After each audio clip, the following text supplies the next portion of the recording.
Hey everybody, North Star Knife Reviews. We're going to take a quick look at a knife today that comes out of the traveling box from Randy's WSG. As most of you probably know, Randy passed away last year, but this box of traveling knives that he started is still making the rounds and is going to end up with Sean at Watch City Knives. Now I'm not going to take a look at everything that was in the box. I'm just taking a look at a few things. The idea is the box is, you can take out some things if you'd like, add some things, send them on. Eventually, whatever is there at the end is going to go to Sean at Watch City Knives. And I decided I wanted to take a look at this Schrade because it's US made, which intrigued me. This is from their beta class series of knives, and this is called the Slyte. S-L-Y-T-E. It's a very, very thin knife, as you can see. It's a frame lock, stainless frame, and then the blade is D2. I'm not sure if you can see it right there, but it says D2. And I do really like the shape of the blade. Great shape for breaking down cardboard, all of that. But I gotta say, this is not the most comfortable knife in the world. This handle is so thin that you hold it for very long and it really does not feel very pleasant.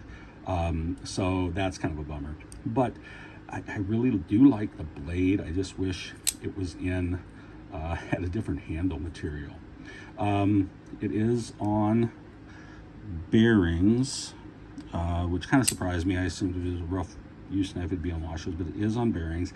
Not particularly flippy, but I don't know how long this has been around, been used.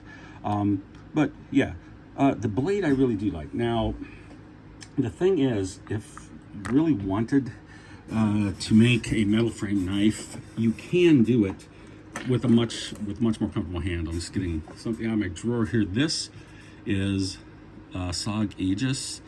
This is a metal frame knife. This is much more comfortable. Okay, and it's not that much thicker, but you can see it is somewhat, but it's enough that it doesn't dig into your hand. This is so thin that it just digs into your hand. And I mean, if you're wearing gloves, it might be okay, but I would not want to work too long with this without them. This just much more comfortable. Now, the price on this, I looked it up on the Schrade website, and it was running, depending on, if you're getting sandblasted or, whatever, a few different treatments, runs from about 57 to 62 bucks retail, which means it's selling for somewhat less than that. I think Blade HQ had one, it didn't have the gray blade, it had just the regular sand blasted or stone washed or something, I don't remember exactly, but it was running at about 52 bucks. Quite honestly, if you got this knife and it was made in China, it'd probably run you about 20 bucks, and that's probably about what I'd pay for it. And that is not to say I don't appreciate US knives at all. I do very much, and I'm willing to pay some extra to get a US knife. But quite honestly, at 52 bucks, I'm gonna say no. If this had better handles, something more comfortable, maybe. But this it feels cheap.